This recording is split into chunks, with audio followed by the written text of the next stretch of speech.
திருநாவுக்கரசு சுவாமிகள் அருளிய 4ஆம் திருமுறை.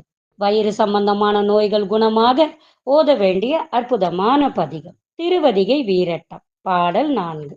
முன்னம் அடியேனறியாமையினான்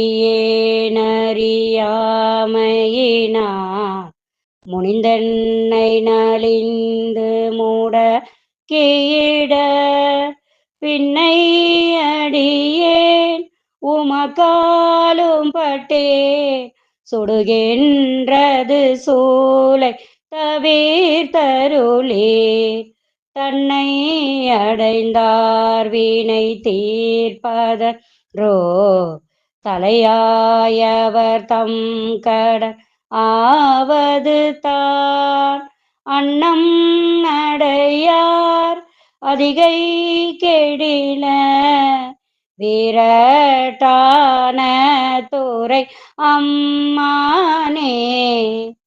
பாடலின் பொருள். மனம் போன்ற நடை அழகை உடைய இளமகளிர் நிறைந்த அதிகை எம்மானே, இதற்கு முன் அடியேன் உம்மை பரம்பொருளாக அறிந்து உம் தொண்டில் ஈடுபடாமையால் தேவரீர் அடியேனை வெகுண்டமையால் சூளை நோய் என்னை வருத்தி செயற்பட முடியாமல் செய்யவே அதன் நலிவுக்கு ஆளாகிய பின்னர் அடியேன் உமக்கு அடிமையாகிவிட்டேன்.